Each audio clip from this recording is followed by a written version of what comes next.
Pesa biso mayele, pe bongisa éternel notre Dieu, tango oyo pona gloire na yo musantu. Tozongisi instrument oyo choisir na poko na lelo, tikete lokolo utilisaka ye d'habitude o utiliser lisusu pona bolamu na biso. Nguya nyonso ya molili ya Satana tozokwesa yango, pe tosengi kimia ezala na mokili ya milimo, enfin que nyonso ekolekana ezala mona lokumu na poko na yo, na kombo na Yesu Kristu nde tosala. Amen. Amen. Que la paix du Seigneur soit avec vous. Amen. Je dis que la paix du Seigneur soit avec vous. Amen. Que le Seigneur soit loué. Je regrette parce que une sœur m'a dit hier qu'elle ne comprend pas vraiment le français. Il fallait qu'il y ait un traducteur en anglais. Mais vu la matière que j'ai, je ne saurais le faire. Je ne sais pas si les autres, si les frères Jedida, Jobert, peuvent s'en charger pour nous permettre de bien avancer. Parce qu'avec les traducteurs, on ne saura pas aller de l'avant. J'aime trop pas dire aujourd'hui. Aujourd'hui, par la grâce du Seigneur, nous allons mettre un point virgule dans notre enseignement école. L'enseignement école qu'on a commencé depuis les mardis. Aujourd'hui, on met un point virgule parce que ce sont des moments de réflexion. Je salue les bien-aimés qui me suivent partout dans le monde. Je salue aussi les saints qui sont présents à Pérou. Docteur Jason va prendre directement Proverbe chapitre 22, verset 20. Proverbe chapitre 22, verset 20.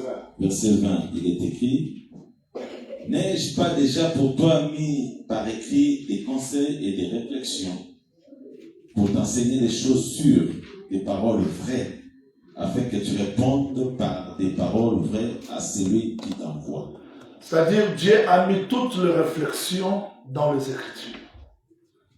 Quand nous parlons que notre enseignement école, c'est la réflexion tout autour de l'enseignement, tout autour de la parole, ces réflexions-là, nous n'allons pas les tirer dans la théologie de ce monde, dans la science de ce monde, mais on tire ces réflexions dans la parole.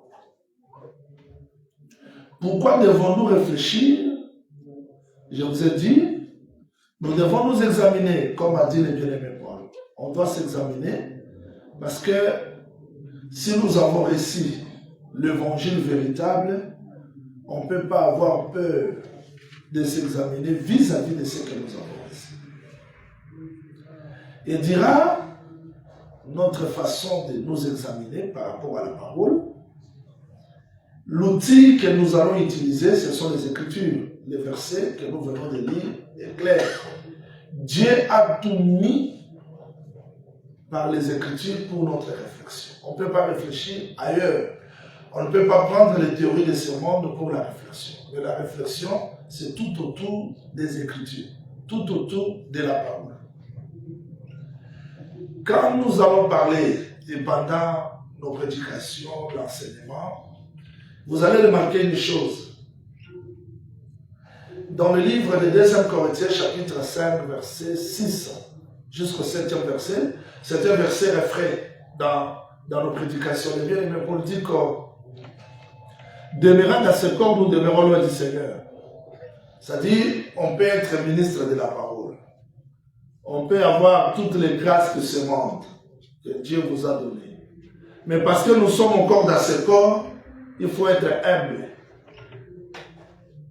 Parce que nous demeurons loin du Seigneur. Le corps, c'est la perfection. Le corps, c'est la faiblesse. Voilà pourquoi nous devons réfléchir tout autour de la parole. Vous vous souvenez d'un homme comme Élie. Il était, je l'ai toujours appelé grand Élie. Un prophète qui a terrorisé tous les prophètes de Baal. Mais devant les déclarations de Jézabel, il a fui. On peut interpréter ça. Mais pourtant, ce corps, il y a toujours la faiblesse. Voilà pourquoi si on est ministre, on est apôtre, prophète, pasteur, docteur, évangéliste, qui que vous soyez, de telles réflexions nous permettent d'être bien aiguisés De telles réflexions nous permettent de bien vérifier ce que nous prêchons. Et surtout que c'est un enseignement à école où la connaissance doit être l'absolu. Et je vous ai bien indiqué que ces réflexions, la connaissance, on ne peut pas la puiser ailleurs si ce n'est que dans les Écritures.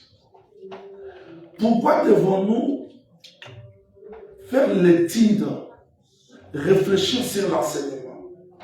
Parce que même au temps de Paul, je vais commencer par les bien-aimés Paul aujourd'hui. Donc apprenez Tite. Tite chapitre 1er, verset 13 jusqu'au 14e verset. Venez un petit. Oui. 1er chapitre, verset 13, 16e verset. 14e verset. L'un d'entre eux, leur propre prophète, a dit, oui. Crée-toi toujours menteur, oui. et chante bête, ventre paresseux. Ce témoignage est vrai, c'est pourquoi reprends-le sévèrement avec Isaïe une fois sainte. Oui. Et qu'il ne s'attache pas des fables judaïques et à des commandements d'hommes qui se détournent de la vérité. Aujourd'hui, je vais parler de la prophétie et de la doctrine. Voilà pourquoi j'ai commencé là-bas. Frère Paul, comme juif, il savait qu'il y avait des fables judaïques. Et il a demandé à Tite de réprimander les gens pour qu'on ait la foi saine. Parce qu'il y avait des fables. Aujourd'hui, il y a des gens qui disent Amen à des fables. Dans l'église. Et les gens clament, ouh, c'est la parole. Ce sont des fables. Raison pour laquelle nous devons examiner la parole que nous avons reçue. La parole est parfaite, l'enseignement est parfait, l'interprétation est parfaite. Mais le corps, les instruments, il y a l'imperfection chez les instruments. Voilà pourquoi il faut toujours examiner. Même frère Paul dit, il a dit ceci. Moi, j'aime être les frères de Paul. Il dit, quand nous-mêmes, même si un ange descendait du ciel, et nous-mêmes, Paul, nous venons contredire ce qu'on a prêché, que cet ange-là soit anathème. C'est-à-dire, Paul voulait que la foi des gens ne soit pas fondée sur des fables, sur des mythes, mais que la foi soit fondée sur la vérité de la parole. Et aujourd'hui, par la grâce du Seigneur, nous sommes arrêtés hier sur l'écriture prophétique, c'est ce que je vais revenir, mais je vais tout d'abord vous ramener à comprendre une chose très importante. Suivez-moi avec beaucoup d'attention. Et c'est un conseil que je donne aux prédicateurs, aux disciples, aux ministres. La difficulté de l'interprétation aujourd'hui, c'est la compréhension des Écritures. L'interprétation n'a pas de problème. Celui qui a la faculté d'interpréter, il peut interpréter. Frère Salomon a interprété les oiseaux, les poissons, les animaux, les arbres. Mais le problème, c'est la compréhension. La compréhension de l'Écriture. Comme c'est une école, je dois vous donner des exemples. La difficulté à partir de la compréhension des Écritures, comment?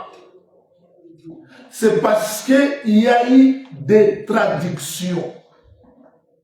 Vous avez lu Second, vous avez Darby, Semer, Bible de Jérusalem, Tob. C'est-à-dire, il y a plusieurs traductions. Et ces traductions-là ont mis les gens dans la confusion.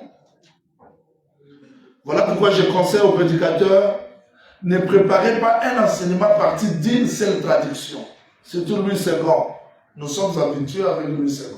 Il faut comparer les traductions.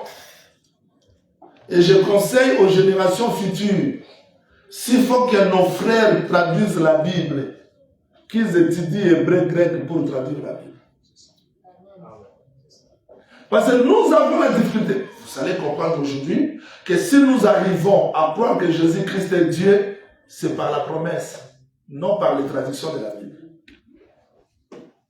Si nous arrivons aujourd'hui à croire à la sainte doctrine Parce que Dieu reste Dieu au-delà des manœuvres diaboliques. Parce que le diable a fait que la vérité soit enterrée par plusieurs traductions. Et je dois vous dire que quand on traduit quelque chose à partir des textes du départ, là j'utilise un terme scientifique, texte du départ, c'est-à-dire les textes qu'on veut, donc les textes d'origine, on appelle ça texte du départ. La source, c'est ça. Alors, ce texte-là du départ ou la source, qui est rédigé selon la culture de l'écrivain, de l'auteur, n'est pas toujours, c'est-à-dire, les traducteurs ne respectent pas à 100% la pensée du texte d'origine. Parce que la façon de parler d'un peuple traduit sa culture. Maintenant, les traducteurs, parce que si nous avons la confusion aujourd'hui, des doctrines naissent à partir des traductions des Bibles. Alors, les traducteurs utilisent des techniques. Et toutes ces techniques-là ne répondent pas à l'originalité. Je vous donne un petit exemple. Quand on traduit la Bible en lingala, vous arrivez là où on a écrit « Donne-nous le pain quotidien ». Dans la Bible de Makanza, lingala de Makanza, on a dit « Pesa de sokwanga mukolo na mukolo ». Au kwanga là, ce n'est pas le pain. Est-ce que vous me suivez? Ça, c'est pas une prédication, c'est l'école. Est-ce que vous me suivez bien? C'est-à-dire, quand on traduit un texte, on se met comme un intermédiaire. C'est-à-dire, il faut comprendre les deux langues. Parfois, on se sert de techniques, et ces techniques-là sont créées par les hommes. C'est la difficulté que nous avons. J'ai entendu les gens chanter, par exemple, « Comment mon aîné, mon Seigneur, maman m'appelle celui qui est là. » Alors que le Seigneur qu'on parle là-bas, ce n'est pas Adonai. Parce que Sarah appela Abraham Seigneur. Si on appelle Seigneur, le Seigneur là, ce n'est pas le Seigneur créateur. C'est éternel, Adonai, ce n'est pas Adonai. Vous voyez la difficulté qu'on a? Parce qu'on a appelé mon Seigneur. Hey, il y a un seul Seigneur. Oui, la pensée est bonne, mais vous n'êtes pas informé sur le Seigneur qu'ils ont utilisé. Tout cela, c'est parce que la traduction trahit. Est-ce qu'on le comprend? C'est difficile. Vous allez voir les gens en train de chanter comme mon Seigneur, mais le Seigneur qui appelle là, ce n'est pas Adonai, ce n'est pas le Seigneur créateur, c'est l'autorité. Mais dans la traduction, on dit seulement Seigneur. Vous voyez les difficultés que nous avons. Parce que quand on traduit un texte, le texte sort du contexte. Il faut maintenant que les traducteurs tiennent compte du sens pour ne pas sortir de la pensée originale. Il y a eu des doctrines et des doctrines aujourd'hui. Et je dois vous dire, à part les techniques, parce que je ne vous enseigne pas la science, quand on traduit, on utilise des techniques. Si vous voulez expliquer aux gens, je suis à la RDC, vous voulez expliquer que service d'immigration en Afrique du Sud, si vous utilisez les termes sud-africains, ils ne comprendront pas. Il faut transposer ces termes-là à la DGM pour qu'ils comprennent que l'immigration, ici, là-bas, c'est la DGM. Ce qu'on a fait là-bas, c'est le calque, mais ce n'est pas la pensée d'origine. Vous comprenez? Donc la Bible est traduite de cette manière-là. Voilà pourquoi il faut que les gens soient enseignés. Donc, les prédicateurs, les enfants de Dieu doivent être aptes de faire l'étude. L'étude comparée même de traduction pour ne pas tomber dans l'hérésie. J'ai entendu beaucoup de gens prêcher des hérésies, non parce qu'ils veulent le prêcher, mais c'est parce qu'ils ne sont pas informés sur les textes de l'original. Si moi je prêche aujourd'hui l'hippopotame, je le prêche, je ne change pas ma profession. Mais est-ce que le texte original, quand Dieu parlait, Dieu n'a pas utilisé le terme hippopotame. Il a utilisé un terme béromote. Mais le traducteur, pour nous faire comprendre cette créature-là, ils ont transposé ça à l'hippopotame. Je prêcherai l'hippopotame, parce que c'est écrit comme ça. Mais je vous donne seulement des idées. Alors n'allez pas prendre l'hippopotame ici pour dire, parce que la pensée là de l'hippopotame ne correspond pas à l'originalité. C'est une pensée d'une créature. Est-ce que vous me comprenez? Vous me comprenez? J'ai suivi comment est-ce que les gens ont prêché. Par exemple, il y a un débat aujourd'hui sur l'infidélité. L'infidélité, je vous dis, les pharisiens abordèrent le Seigneur Jésus-Christ. Est-il permis à un homme de répudier sa femme pour les motifs quelconques? Ils ont dit. Christ répond non. Et ils ont brandi Deutéronome 24, 1-2. Pourquoi Moïse a-t-il prescrit à un homme d'écrire la lettre de divorce à sa femme? Jésus-Christ dit, je vous dis, si un homme répudie sa femme, sauf pour infidélité. Vous savez que cette infidélité-là a fait des doctrines aujourd'hui. Les uns disent que l'infidélité, c'est quand la femme fait ceci. Mais quand vous comparez les traductions, d'autres traductions ne parlent pas de l'infidélité, elles parlent de l'adultère, de la fornication. C'est facile de comprendre que cette infidélité-là, ce n'est pas l'infidélité que Dieu parlait à Israël. Vous étiez infidèle à moi parce que vous êtes allés vers d'autres dieux. Non, ce n'est pas cette infidélité-là. L'infidélité que Christ parlait dans Matthieu chapitre 19, c'est l'adultère. Il ne faut pas aller dans les raisonnements, c'est l'adultère parce que les textes disent ça. Je vous dis que les textes de la Bible, on ne peut pas les modifier sous prétexte d'une révélation ou d'une inspiration. Voilà la difficulté que nous avons. Voilà pourquoi avant de dire amen à quelque chose, il faut vérifier. Parce qu'il y a des fabricateurs des enseignements aujourd'hui à partir d'une traduction, quelqu'un fait son enseignement. Je vous donne un petit exemple. Commençons par cet exemple, avant que je touche l'écriture prophétique. Ça, c'est un rappel sur l'importance de l'enseignement que je donne. Je prends un petit exemple. Donc, lisons ce verset. Alors, nous allons réfléchir à partir des Écritures. Prenons par exemple, prenez Luc chapitre 5, verset 8. Allons-y donc. Luc chapitre 5, verset 8. Luc 5, verset 8. Quand il vit cela, Simon-Pierre tomba aux genoux de Jésus et dit, Seigneur, retire-toi de moi parce que... Attends. Quand Pierre voit que le miracle s'est opéré, il se prostéra, il tomba au pied devant Jésus. Vous voyez, s'agenouiller là a une signification.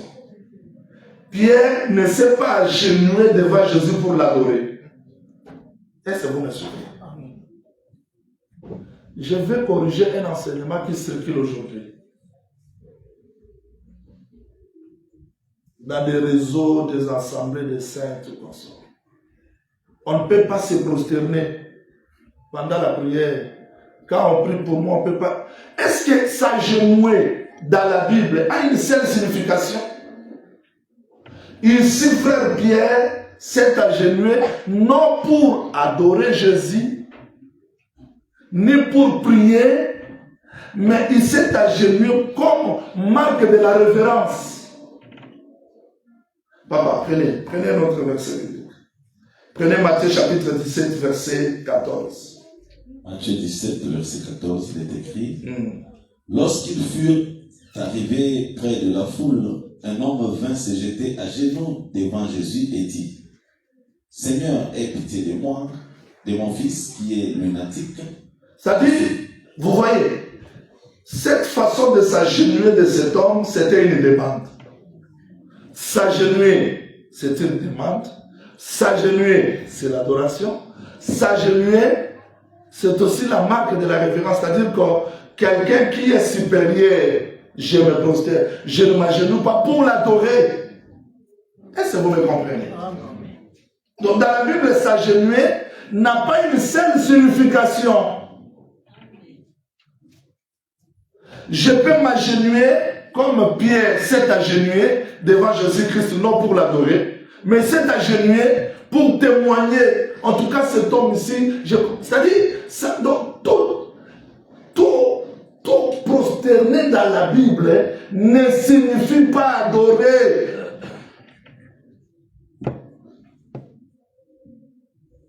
Vérifions Genèse, chapitre 23. Je vais chercher ce verset biblique-là, ensemble avec le Dr. Jason. Genèse, chapitre 23. Papa, prenez le verset 7. Prenez le 7e verset. Allons-y. Genèse 23, verset 7. Abraham se leva et se prosterna devant le peuple du pays, devant les fils de Heth. Et il leur parla ainsi. Si vous permettez que j'enterre mon mort et que je l'ôte de devant mes yeux, écoutez-moi et priez pour moi. Est-ce que là, attendez, Dr. Jason, est-ce que là, Abraham, on se prosterna, il adorait le fils de Heth?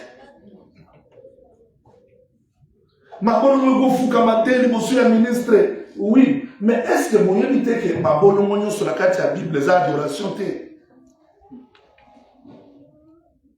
ils ont la Mabolo Monyo, ils ont demande, ils ont la Mabolo Monyo, ils ont la Kisake, mon tour, ils ont grand, ils ont la Mabolo Monyo, c'est-à-dire que se prosterner, s'agenouiller, on ne peut pas faire une doctrine si on n'a pas la totalité de cette connaissance-là.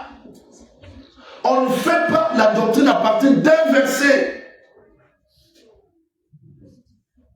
Vérifions maintenant Apocalypse chapitre 19. Donc. Vérifions.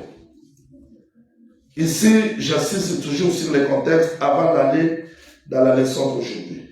Donc, dans Apocalypse chapitre 19, ça dit que quand Abraham se prosterna devant le fils de Heth pour demander le champ de Macpéla, il n'avait pas adoré le fils de Heth. Mais ça se diffère avec Apocalypse chapitre 19. Prenez le verset 10. Apocalypse 19, verset 10. Et j'ai tombé à ses pieds pour l'adorer. Ah, vous voyez? Ça, c'est maintenant se prosterner pour adorer. Descendez donc. Mais il me dit, garde-toi de le faire, je suis ton compagnon de service et celui de tes frères qui ont le témoignage de Jésus. Maintenant, on prend ce verset. L'ange a refusé la génuflexion. C'est-à-dire que quand le bien-aimé Jean s'est agenouillé, l'ange dit, lève-toi. Vous voyez, frère, dans la nouvelle alliance, on ne peut pas s'agenouiller quand on prie. Mais la génuflexion ou bien s'agenouiller n'a pas une seule signification dans la Bible. On s'agenouille pour adorer, on s'agenouille pour faire la demande. C'est une marque de la révérence. C'est ce qui a amené aussi une sœur. Mazoma laye na coutume na maman zalaka pour que peut sa maman refukama mbongo te biso to fukama na maman tout est pour l'évangile ko fukama les aya ko adorer te. Est-ce qu'on me comprend? Ko fukama les ali ya ko adorer te, ko fukama nyonso zali adoration te.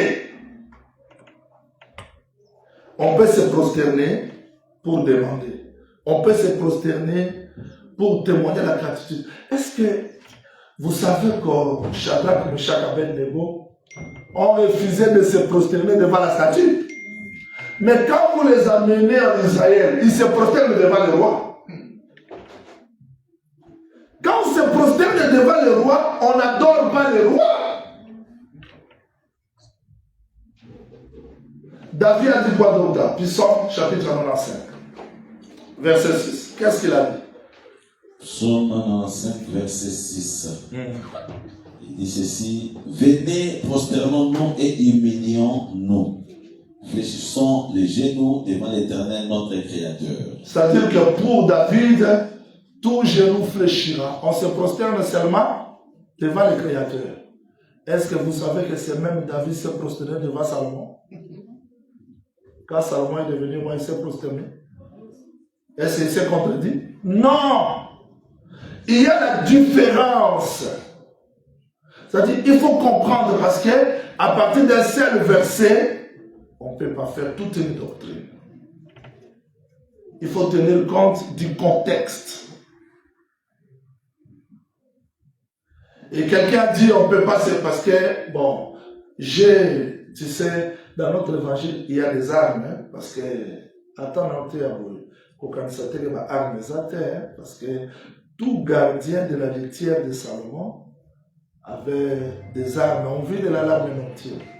Donc quand il y a la lame nocturne, il sort là pour préserver la litière. Donc, un ministre qui n'est pas guerrier ne peut pas être dans le cortège de Salomon. Parce que nous devons être là pour épargner l'Église devant les dangers. Maintenant, s'il se prosterner, parce qu'il y a des gens qui prêchent aujourd'hui, que dans la nouvelle alliance, quand on prie, on ne peut pas se prosterner, mais est-ce qu'on se prosterne seulement pour adorer? Quand moi je viens dans l'église, apôtre Prince prie, j'imagine. Est-ce que j'ai adoré Prince? Non! Je n'ai pas adoré Dali, ni Robert, ni des hommes. Mais je me prosterne devant le Seigneur.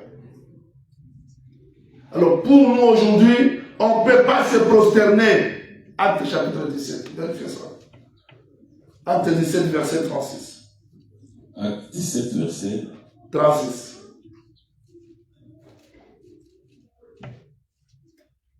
Ici, c'est 34, ça.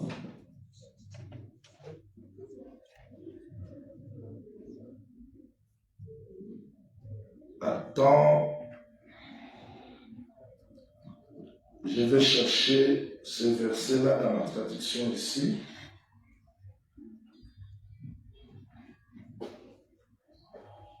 Acte chapitre 17. Quand il s'est séparé avec ces gens-là, quand ils ont prié, c'était acte 20, je crois. Non, ce n'est pas acte 17, ça doit être acte 21. Attends. Là où Agabus, quand il a prophétisé sur lui, c'était acte 21, je crois. 21. Voilà. 20 combien? 36. Ok, 20, 36. Allez-y comme ça. Après avoir ainsi parlé, il s'est mis à genoux et il pria avec eux tous. Mais quand frère Paul s'est mis à genoux, ce n'était pas dans la grâce. Quand il a écouté la prophétie d'Agabus, et tous les gens là étaient dans des plaies, frère Paul s'est agenouillé, ils ont prié ensemble. Je prends ce verset biblique pour vous faire comprendre, quand on ne comprend pas les contextes, on prêche les hérésies. Et un verset clé que tu vas donner aux gens qui disent qu'au temps de la grâce, on ne peut plus se prosterner. Apocalypse chapitre 3. Prenez ça de votre. Prenez Apocalypse chapitre 3. Ça doit être le verset 9. Vérifiez. Apocalypse 3, verset 9. Voici, je te donne de ceux de la synagogue de Satan qui se disent juifs et ne le sont pas, mais qui mentent. Voici, je les ferai venir, se prosterner à tes pieds et connaître que je t'ai aimé. Maintenant, ces gens-là qui viendront se prosterner devant l'église, ils viendront adorer l'église. C'est-à-dire que Dieu va donner à l'église la marque de la supériorité. Donc se prosterner dans la Bible ne signifie pas seulement adorer. C'est aussi reconnaître l'autorité. C'est aussi la demande. Abraham se prosterna tout en faisant la demande. Est-ce que vous comprenez ce que je dis? Alors, s'il y a des doctrines qui naissent aujourd'hui, c'est parce que les gens ne comprennent pas les contextes. Voilà pourquoi dans le domaine de l'interprétation, la traduction, les traductions, voulais-je dire, nous compliquent un peu la tâche. Et je souhaite, je demande aux générations présentes, même futures, que nos enfants étudient l'hébreu, les grecs, pour faire des traductions. Parce que je vais vous dire une chose, avant de commencer la leçon là où je me suis arrêté hier. Dans chaque traduction,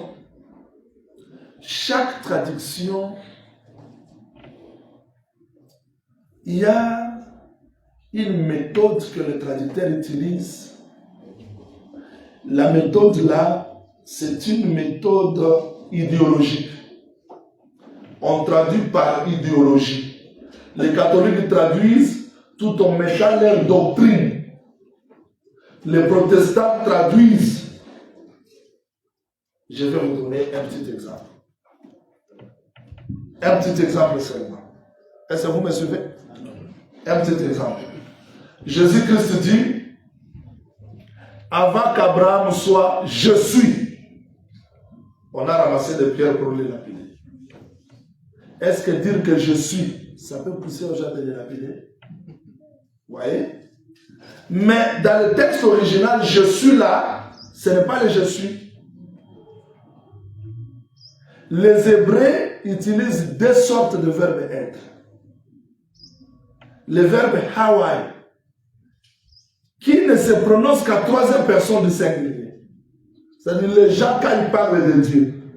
Et Dieu, c'est celle qui dit Eya, je suis.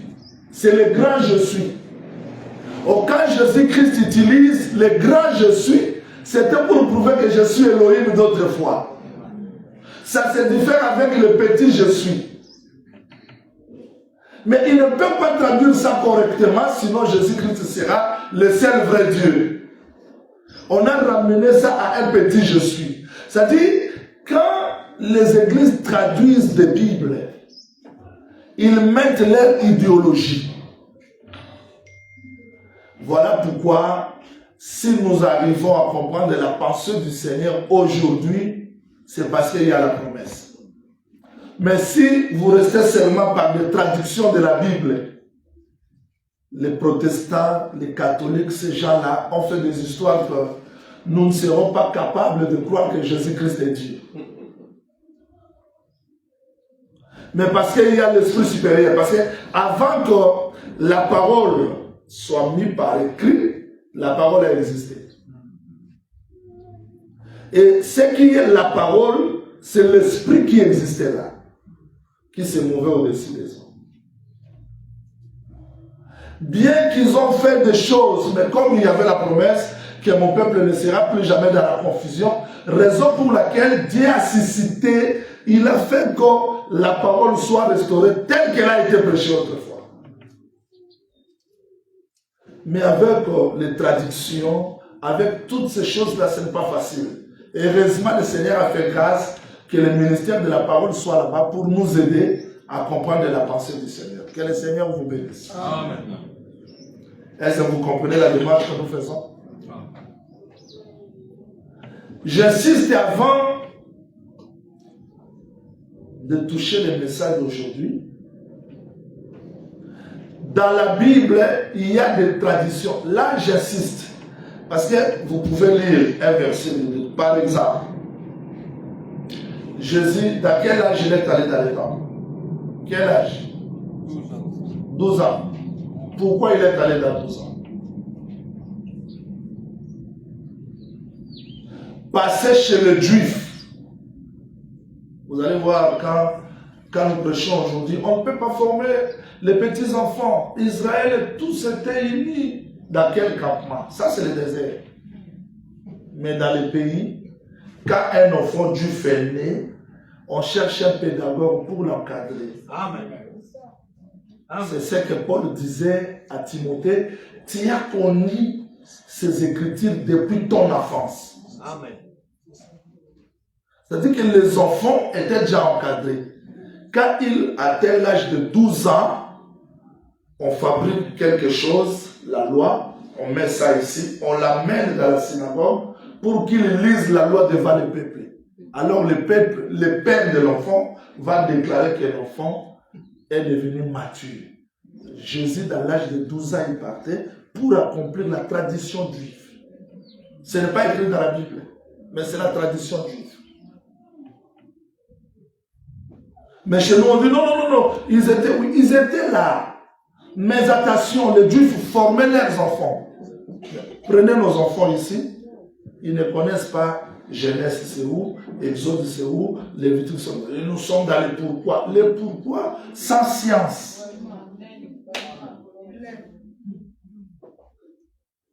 Est-ce qu'un enfant de 5 ans, 6 ans, il va comprendre les armes du roi, les droits du roi, les chars de Marc Pella? Qu'est-ce qu'il va comprendre? Et nous sommes premiers à dire, je vous ai dit, il faut faire attention aux autres déclarations que nous faisons. Parce que, j'ai dit à Dr Jason autrefois, les Juifs ont leur tradition. Ça n'a rien à voir avec le christianisme. Vous allez voir dans la Bible, il est écrit, ils ne se sont pas lavés les mains selon la tradition. Où est-ce que Moïse a écrit que quand vous allez manger, il faut laver les mains?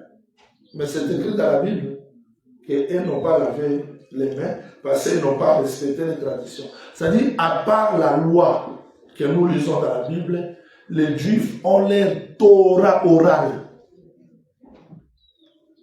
Je vous donne un petit exemple. Quand vous allez dans chaque tribu, ici nous avons des coutumes, non? Où est-ce qu'on a écrit ces coutumes-là?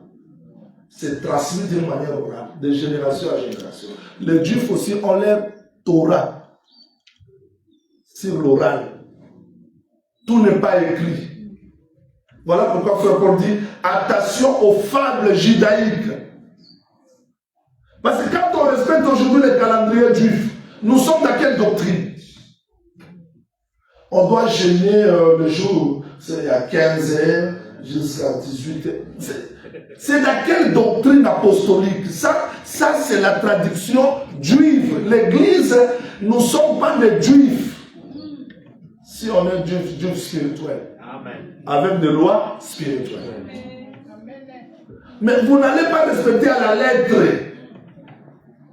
Parce que je vous dis, le judaïsme, supportez-moi, j'ai fait une étude sur le judaïsme. Ça n'a rien à voir avec le christianisme. Et ne croyez pas même au nom de Jésus-Christ. Jésus-Christ pour c'était un aventurier qui était venu ici d'ailleurs. Alors maintenant, je me pose des questions. Comment est-ce que les gens se tracassent pour Israël? Israël païen qui n'a pas reçu la parole. Et ils disent parce que tu as béni Israël. Si tu bénis Israël, Dieu te bénira. Quel Israël? Israël est là des païens, des assassins, des meurtriers. Non, il y a Israël de Dieu qui est l'Église aujourd'hui. Et Dieu aussi va se souvenir de son peuple. J'ai voulu vous faire remarquer les confusions qui règnent tout autour du christianisme aujourd'hui. Je vois même le pasteur Marie Lata, Bilo Babayouda. Pasteur Babayouda, Babayouda, le sang Momoto pour l'été. Ça n'a rien à voir avec le christianisme. Et vous voyez les pasteurs avec les talis, ils partent d'ajouter. Pour faire quoi? Ésaïe, et plutôt Osée chapitre 3, verset 1er jusqu'au 5e verset. Si vous commencez précisément dans le 5e verset, le prophète Osée était clair que Israël restera longtemps sans Dieu, sans téraphim, sans éphod. Et ceci pour confirmer Osée chapitre 2, verset 4, là où Dieu avait déclaré, plaidez contre votre mère, elle n'est plus ma femme, je ne suis plus son mari. Mais il y a une promesse dans le même chapitre, Osée chapitre 2, 16, 17, où Dieu dit, voici je vais l'attirer, la conduire au désert, je parlerai à son cœur. Là, Israël retourne dans la promesse. C'est-à-dire, quand nous voulons parler de la doctrine, de l'interprétation de l'écriture, il faut tenir compte du contexte. Est-ce que tout le monde m'a compris? Amen. Je crois que dans cet évangile, il y a des bons prédicateurs, des bons enseignants, mais il faut qu'on ajoute la science pour ne pas tomber dans le piège. Sinon, vous allez lire un verset biblique comme ça, vous êtes troublé. S'il n'y a pas l'étude sérieuse, profonde, sur toutes les traductions. On a fait un débat sérieux sur le terme diaconesse. Diaconesse diabolique. Diaconesse diabolique. Diaconesse diabolique. Le second c'est diaconesse. Darwin c'est servante. Mais le jour où on a compris le terme diaconesse, ce n'est pas même le féminin de diacre. Diaconesse, ce n'est pas le féminin de diacre. C'est un service que les femmes faisaient là. Oh, mais finalement, c'est quoi? Bible et pour maman na lingala, attention. Il y a des termes grecs, comme le terme assemblée. Assemblée, ça n'existe pas en hébreu. Ça vient du grec assemblée.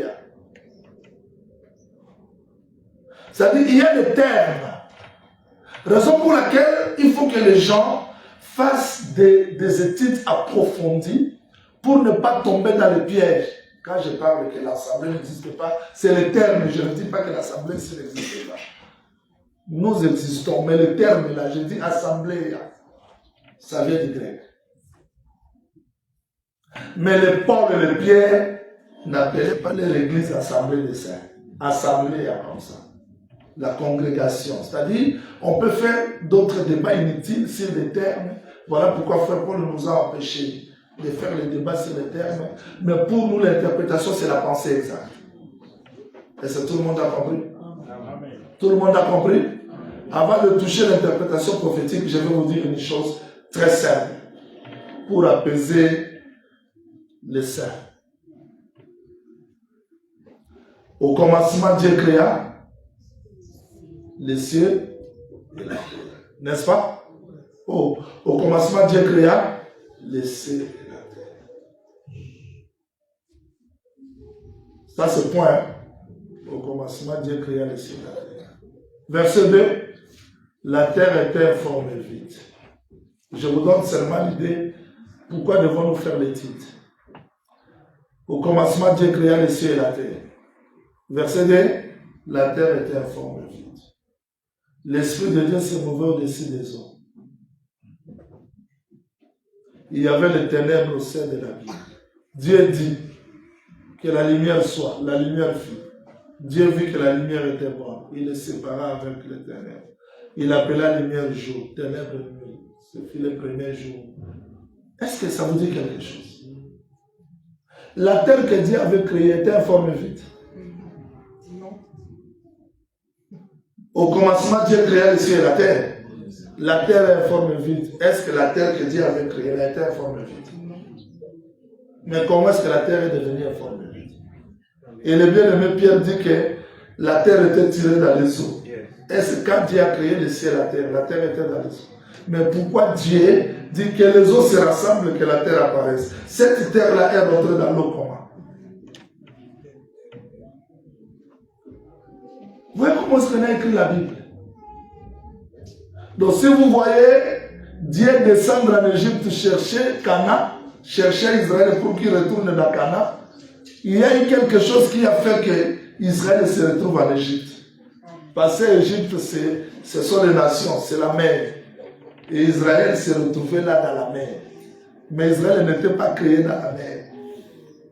Il était dans Cana, mais il s'est retrouvé dans la mer. C'est qu'il y a quelque chose pour qu'Israël, dans l'Égypte, soit informe vide. Donc, en Égypte, il n'y avait plus l'équipe. Il est venu informe vide. Mais ce peuple n'était pas informe vide. Comment il s'est retrouvé dans la mer, dans les eaux? C'est qu'il y a quelque chose qui a été fait. Voilà pourquoi il faut faire une étude. Que le Seigneur vous bénisse. Mais comment la terre s'est retrouvée dans les eaux? Et l'Esprit de Dieu a commencé à chercher la terre dans les eaux. C'est qu'il y a quelque chose qui s'est produit pour que la terre retourne dans l'eau. C'est là où je place la chute du diable. Parce que le diable n'était pas tombé dans les 7 jours de la création. C'était avant, le premier jour de la création. Et ces catastrophes-là, tout était le chaos. Il fallait que Dieu revienne pour sortir la création qui était rompue. On a besoin de la connaissance. Que le Seigneur vous bénisse. Ok, retournons dans les titres prophétiques, là où nous sommes arrêtés. C'était seulement pour vous faire comprendre que la Bible a besoin qu'on fasse une étude approfondie. Et tenir compte du contexte. Si pas cela, on va croire au raisonnement des gens. Retournons là-bas dans Nombre chapitre 12. Nous sommes là, dans l'écriture prophétique, rapidement. Je ne sais pas si on va terminer, mais il faudrait que je cours plus vite. Nombre chapitre 12, verset 3 à 4. Allons-y. Nombre 12, 3 à 4, il est écrit ceci. Et l'Éternel entendit. Or, Moïse était un homme fort patient, plus qu'aucun homme sur la face de la terre. Oui. Soudain, l'Éternel dit à Moïse, à Aaron et à Marie, allez, vous trois, à la tente d'assignation. Et ils y allèrent tous les trois. L'Éternel descendit dans la colonne de nuée et s'éteint à l'entrée de la tente.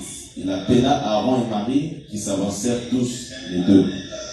Et il dit, écoutez bien mes paroles. Lorsqu'il y aura parmi vous un prophète, c'est dans une vision que moi, l'Éternel, je me révélerai à lui. C'est dans un songe que je lui parlerai. Il n'en est pas ainsi de mon serviteur Moïse. Alors, suivez-moi, le langage prophétique, un petit rappel.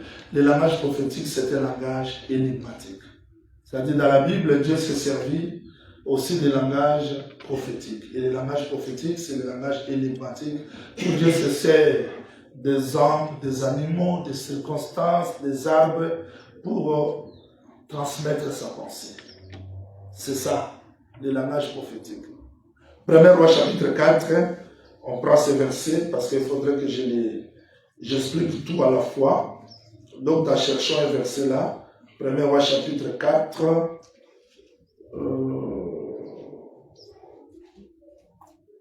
oui. Prenez le verset 33. 1 Roi 4, verset 33. Il a parlé sur les arbres, depuis les cèdres du Liban jusqu'à l'hysope qui sort de la muraille. Il a aussi parlé sur les animaux, sur les oiseaux, sur les reptiles et sur les poissons. Ok, suivez-moi, chers enfants. Que le Seigneur vous bénisse. Que le Seigneur vous bénisse. Amen. Je recommence, que le Seigneur vous bénisse. Amen. Maintenant, on entre dans le monde prophétique. Quand Jésus-Christ meurt à la croix de Golgotha, on le voit à la croix, n'est-ce pas? Il meurt à la croix. Quand vous le voyez à la croix, dans un langage prophétique, nous disons, il n'est pas mort là. Il n'est pas mort là, comment? Prenons le texte. Je vais expliquer tout ça en un mot. Les versets que j'ai donnés, je vais l'expliquer en un mot. Comment il n'est pas mort là? Comment Jésus-Christ n'est pas mort là? Alors que nous le voyons mourir à la croix de Golgotha. Comment il n'est pas mort là? Je cherche un verset qui va nous aider à comprendre.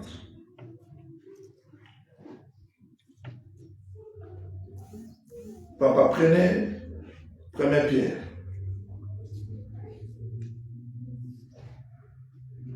1 Pierre. Prenez le verset. Commencez par le verset 22. Premier.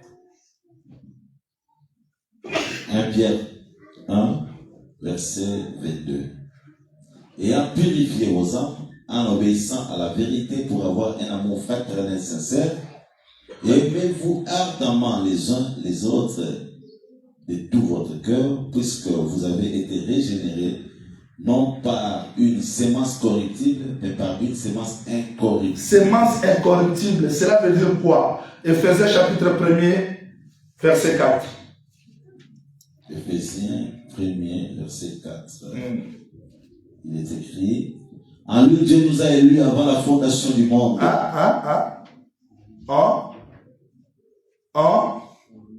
En lui, Jésus-Christ, Dieu nous a élus. Avant la fondation du monde. Avant la fondation du monde. C'est-à-dire, avant que le monde soit créé, Dieu nous a élus. Allons-y. Pour que nous soyons saints et irrépréhensibles devant lui. Nous ayant prédestinés dans son amour à être ses enfants d'adoption par Jésus-Christ, selon les bons plaisirs de sa volonté. Descendez, descendez. À la louange de la gloire de sa grâce qui nous a accordé en son bien-aimé.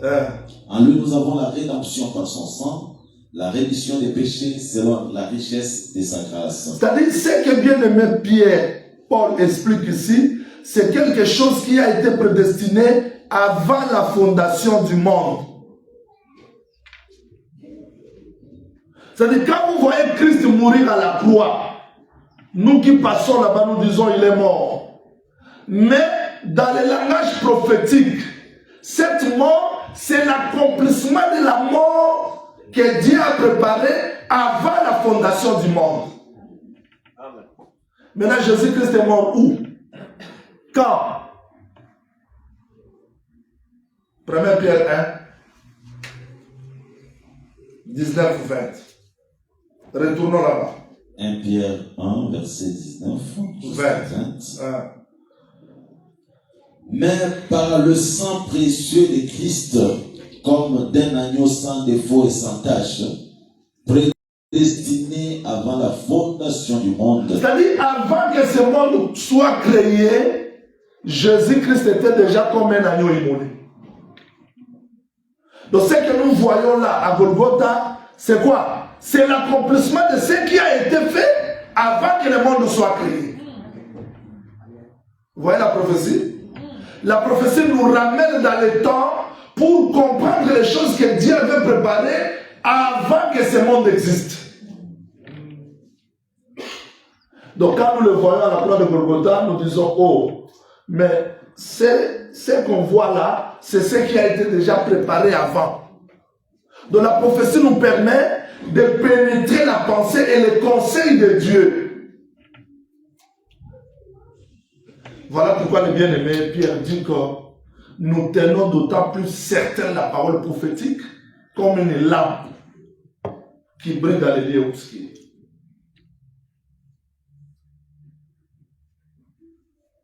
Je veux que vous entrez dans le monde prophétique pour comprendre la pensée, parce qu'aujourd'hui, je vais terminer la leçon là. Donc, quand Dieu entre dans le monde prophétique, il utilise les choses que l'homme ne peut pas comprendre sans que lui-même vienne les révéler. Dieu se sert des païens, Dieu se sert des nations, Dieu se sert des circonstances, des événements, des arbres, tout cela pour cacher sa prophétie. Voilà pourquoi il a dit, lorsqu'il y aura un prophète parmi vous, je vais parler à lui par l'énigme, par la vision. Alors, si quelqu'un prophétise quelque chose qui est vrai, cela ne veut pas dire que c'est un bon serviteur de Dieu.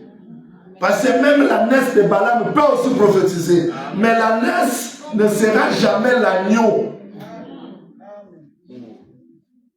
On ne dira jamais passer l'agneau, passer la naisse à prophétiser, amenons-les dans l'autel. Non. Passer l'autel, c'est pour les animaux sans défaut. Amen. La naisse a prophétisé, mais il reste la naisse.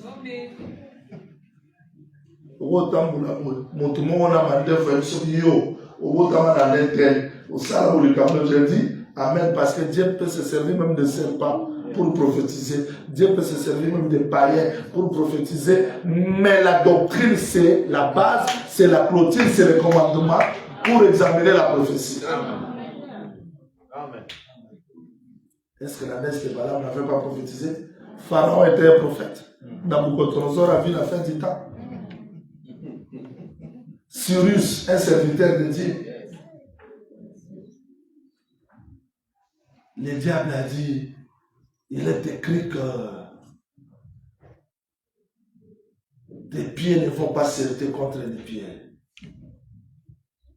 Mais il parlait de choses qui semblaient être vraies, bien qu'il a sauté quelque chose. C'est-à-dire, ne soyez pas séduits par des prophéties, parce que Dieu peut se servir de n'importe qui. Parce que la prophétie biblique, c'est un monde capricieux.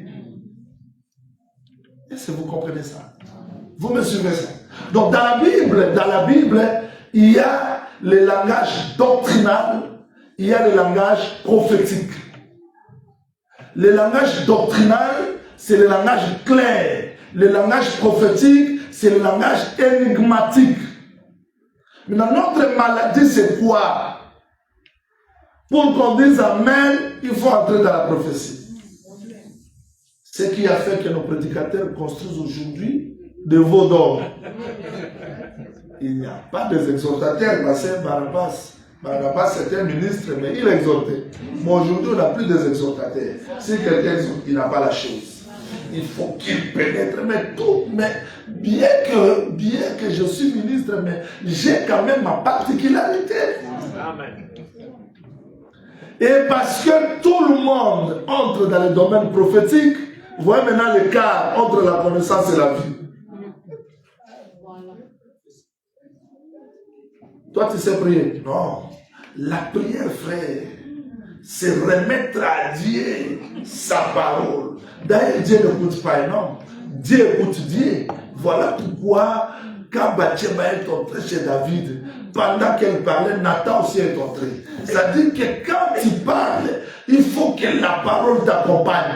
Maintenant, quelqu'un qui est enseigné comme ça, sur le plan doctrinal, il ne connaît pas même comment prier.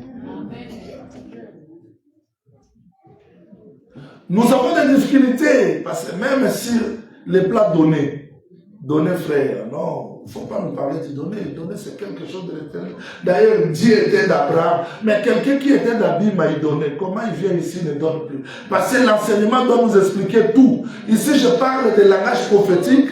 Si nous ne comprenons pas l'importance du langage prophétique, nous deviendrons des idolâtres.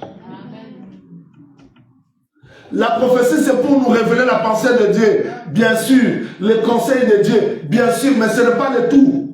Amen. Donc, quand Dieu se sert de langage prophétique, c'est pour nous faire entrer dans sa pensée. Est-ce que vous me comprenez? Est-ce que vous en entendez? Un petit exemple. Matthieu chapitre 16. Donc, faisons ce petit exercice-là à Fonaki Mambangu. Ça, c'est toujours l'introduction, fait que je cours vite. Papa, prenez Matthieu chapitre 16. Matthieu chapitre 16. Lisez le verset 27-28. Allons-y. Matthieu 16, verset 27-28. Il est écrit: car le Fils de l'homme doit venir dans la gloire de son Père avec ses anges, et alors il rendra à chacun selon ses œuvres. Verset 28. Je vous le dis en vérité, quelques-uns de ceux qui sont ici ne mourront point, qu'ils n'aient vu le Fils de l'homme venir dans son règne. Qui parle comme ça? Jésus-Christ. Il dit quoi? Il dit quelques-uns de ceux qui sont ici ne mourront point, qu'ils n'aient vu le Fils de l'homme venir dans son règne. Ici, il utilise un langage prophétique. Amen. Matthieu 17. 1. Descendez. 6 jours après, Jésus prit avec lui Pierre. Vous voyez, et Jean, après avoir parlé comme ça, 6 jours après, allons-y, son frère, et il les conduisit à l'écart sur une haute montagne. Il fut transfiguré devant eux, son visage resplendit comme le soleil, et ses vêtements devinrent blancs comme la lumière. Et voici Moïse et Élie leur apparurent s'entretenant avec lui. Pierre prenant la parole, dit à Jésus. Vous voyez, Jésus-Christ dit ceux qui sont ici ne mourront pas, ça pour avoir le royaume. Mais 6 jours après, ils les amenèrent sur la haute montagne. Lui-même, frère Pierre, explique que cette montagne-là, c'était la gloire. Nous comprenons que quand Jésus-Christ parlait, le royaume là, c'est ce qu'ils ont vu. Donc la prophétie nous permet de voir les choses dans le temps, mais avec exactitude. Retenez ceci. Quand nous voulons entrer dans le monde prophétique, on ne s'arrête pas seulement par la révélation, mais il faut que cette révélation soit fixée par rapport au temps. Je dis ceci. Quand Dieu a parlé à David que je susciterai un fils, il sera le roi, son royaume sera le royaume de la paix. Dieu ne parlait pas seulement de Salomon, mais il parlait de Christ. Là, je n'ai pas encore parlé par la prophétie. J'ai parlé par la révélation. C'est-à-dire que j'ai sorti la pensée qui est caché. Mais pour que cette écriture soit prophétique, il faut que cette révélation soit fixée par rapport au temps. Quand est-ce que Jésus-Christ sera le fils de David? Vous voyez, Amen. Professeur Amon Makas Melanga. C'est-à-dire, la prophétie, c'est fixer chaque révélation par rapport au temps. Or, quand nous interprétons les textes sur le plan prophétique, il faut que ces textes-là aient son accomplissement par rapport au temps. Et c'est quand les gens parlent de Malachie 4, ils ne trompent pas. Mais ce qui les a tués, c'est le temps. Dieu enverra Élie le prophète. Nous disons Amen. Mais Élie le prophète là, quand? Depuis que Jésus-Christ est arrivé chez la veuve de Sarepta, il n'a pas annoncé un autre Élie. Il a seulement dit que l'huile et la farine ne te manqueront pas. C'est tout. Maintenant, quand vous dites à la veuve de Sarepta, attendez encore un autre Élie, elle va te dire, oh mais moi je suis avec Élise. La promesse de lui est vraie, non pour la veuve de Sarepta, mais la promesse de lui est vraie pour Israël qui attend la pluie. Amen. Vous voyez la prophétie? C'est-à-dire dans la prophétie, on a besoin de voir le temps. Écrivez, on commence là. L'interprétation prophétique peut être continue. C'est-à-dire, l'interprétation prophétique ne s'arrête pas par un événement, ça peut être continuel. Apocalypse 19 dit, Jésus-Christ c'est le centre de la prophétie. Mais une prophétie sortie ici, ça peut s'accomplir là et là. Voilà pourquoi j'avais besoin du tableau, mais je ne l'utilise pas. C'est-à-dire une prophétie sort par l'interprétation prophétique veut dire quoi? Il faut voir son accomplissement, n'est-ce pas? Il faut voir son accomplissement. Mais cet accomplissement peut être partiel et parfait. Un exemple très simple. Un exemple très simple. Jacob voit Judas. Il dit, Judas, toi mon fils, tu es un jeune lion. Tu vois? Je vais étudier ce texte-là ensemble avec vous. Pourquoi il n'avait pas dit vieux lion? Mike, quand il dit jeune lion, il savait que les frères de David dans les champs de bataille seraient des vieux. Yes. Mais la délivrance viendra du jeune.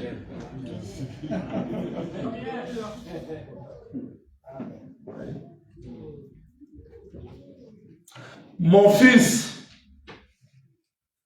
tu vas recevoir les hommages de tes frères. En réalité, quand David devient roi, tout Israël vient l'acclamer. Parce que David a été un roi plusieurs fois. Au bout de la terre, Mathieu au ministre. Ton demi au ministre. Mais il faut que les beautés du maillot ministre. Il faut que place au Kendama du maillot ministre. Ton demi David a roi roi. Na on ça roi. Nzambi. Samuel Motochara mafuta comme roi. Mais quoi comme roi, Mandikoya il sur agita bakeba biyo au comme roi. Quoi comme roi d'Israël Israël mon balisu baye barbi au comme roi. Il sera roi dans l'éternité. Maintenant na yake pas Mandikoya baboya. Est-ce rien? Aye par bi so atondimi et alors rien. Et tant on ne sait pas Mandikoya on devait rien. Ah, vous comprenez la prophétie. C'est-à-dire que la prophétie doit marcher. Judas, toi, tu recevras les hommages de tes frères. Ah, ok. Mais mon fils, tu es un jeune lion. Vous voyez comment est-ce qu'il fait déplacer? Un seul Judas, roi. Un seul Judas, lion. Il revient du carnage. Mon fils, tu ploies tes genoux. Les bâtons souverains ne s'éloignera pas de toi jusqu'à ce que Shiloh vienne. Vous voyez une prophétie? On voit un Judas, mais c'est Judas la tour.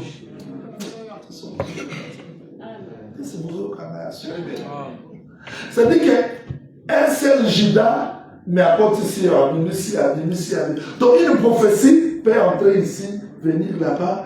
Donc quand le fils de Judas devenait roi, c'était pour l'accomplissement de ce que le père avait dit, mais ce n'était pas ça. Il fallait que Christ vienne. Voilà pourquoi, quand une femme étrangère entre en Israël, elle entre toujours par Judas. Rahab par Judas, Tamar par Judas, Ruth par Judas, Abigail par Judas. Parce que dans Judas, il y avait la sémence qui devait purifier l'iniquité. C'est-à-dire que ce que Jacob a parlé, c'était une prophétie, mais qui a marché. Est-ce que vous comprenez ça? Donc une prophétie doit courir, parce que la prophétie court. Habakkuk a dit, reste. La prophétie court vers l'accomplissement. La prophétie court. C'est une course. Joseph.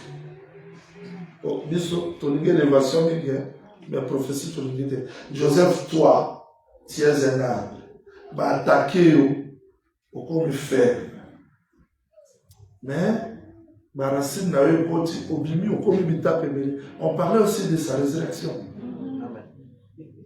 Mais c'est Joseph-là, effectivement, quand on l'a jeté dans les puits, il est sorti, il est allé chez la femme de Potiphar, dans la prison, ses racines ont poussé, il sort, il devient le prince. Mais ce n'était pas ce Joseph, ça parlait du Christ. Vous voyez? Donc une prophétie peut commencer ici, aller là-bas, jusqu'à l'accomplissement. 1er Roi chapitre 5. 1er Roi chapitre 5. Commencez par le verset 3 rapidement en cours. 1 Roi 5, verset 3. 5, 3, 4. Allons-y. Tu sais que David, mon père, n'a pas pu bâtir une maison à l'Éternel, son Dieu, Oui. à cause des guerres. Donc ses ennemis l'ont enveloppé jusqu'à ce que l'Éternel les eût mis sous la plante de ses pieds. Oui. Maintenant, l'Éternel, mon Dieu, m'a donné du repos de toutes parts. Plus d'adversaires, plus de calamités. Bon, Salomon. Il y a un adversaire. Salomon dit, Dieu a accompli. J'ai donné ce verset parce que les versets bibliques fait taire des contestations. On faisait un débat télévisé avec un grand pasteur du message. Les gens nous suivaient partout. Moi, j'ai parlé que l'arc, c'est l'enseignement. Du troisième sur 10, c'est diabolique. Donnez le verset. J'ai donné Jérémie 9.3. L'arc, c'est l'arc. J'ai dit, alors toi, tu interprètes. Non, on va écouter. C'est-à-dire, l'écriture fait cesser les contestations. Salomon dit, Dieu a accompli ce qu'il avait prophétisé à mon père, que je susciterai un fils. Et je lui donnerai le repos. Maintenant que moi, Salomon, je règne, il n'y a plus d'adversité, plus de guerre. Maintenant, je vais construire la maison. Mais à la fin du royaume de Salomon, Dieu a suscité des ennemis. Pour dire que ce n'était pas ton royaume. Mais le vrai royaume, c'est quand Christ reviendra, il établira son royaume, il n'y aura plus d'adversaires, pas de guerre. Vous voyez une prophétie? David, bien que Dieu a parlé dans la ville, on voit l'accomplissement partiel dans Salomon, mais l'accomplissement parfait dans Christ. Donc une prophétie biblique peut courir jusqu'à l'accomplissement. Est-ce qu'on me comprend? C'est ce que Silamite a dit. Je sortirai, je vais faire le tour de la ville. Quand elle fait le tour de la ville, c'est pour chercher celui que son cœur aime. Mais tous ces liens de la ville-là, c'est pour expliquer seulement le bien-aimé. C'est-à-dire que tous ces prophètes-là qui ont prophétisé, ils parlaient seulement de Christ. C'est-à-dire qu'une prophétie biblique peut faire des accomplissements. Malachie 4 peut faire des accomplissements jusqu'à trouver l'accomplissement dans le ministère des deux témoins. Alors suivez-moi très bien. Je touche un point important de la prophétie parce que, ici je résume, j'ai parlé de la prophétie comme le langage énigmatique. Dans la prophétie, Dieu ne respecte pas l'ordre. Parce que c'est sa façon de parler. Au commencement, Dieu créa le ciel et la terre était en forme de vide. Il ne respecte pas l'ordre. Ne prenez pas Genèse comme un nombre où on met l'ordre. Non, dans la prophétie, Dieu parle comme ça. C'est comme le songe. Est-ce qu'on le comprend?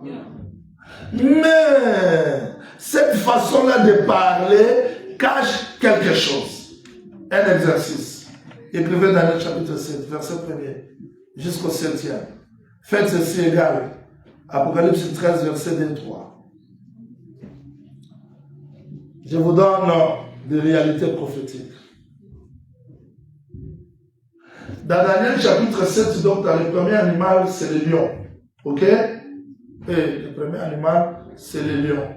Deuxième animal, c'est l'ours. Troisième animal, c'est le léopard. Quatrième animal, c'est le monstre. C'est-à-dire, Daniel voit le vent souffler sur la mer et les 4 animaux sortir. Le premier animal, c'était le lion. Le second, c'est l'ours. Le troisième, c'est le léopard. Le quatrième, c'était un monstre. Le monstre avait combien de têtes, Mike? Monstre avait combien de têtes? Combien de têtes? Combien de têtes? Combien de têtes? Combien de têtes? Combien de têtes? Voilà, ça, fico. Quatrième animal avait combien de têtes? Combien de têtes?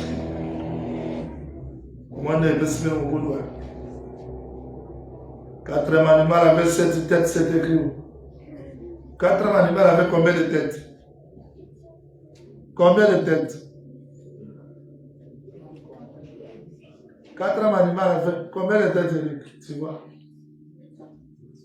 Non. Il a combien de têtes? Ah, vous voyez. Plusieurs têtes, 4 animaux. Voilà, ça les fait confier. Il avait combien de têtes? Vous voyez. Tandis que dans l'Apocalypse 13, 1, 2, il voit un animal qui sortait de la mer qui avait 7 têtes et 10 corps. Mais le 4e animal de Daniel 7 n'avait pas 7 têtes. Il avait seulement 10 corps. Il y a un pourquoi.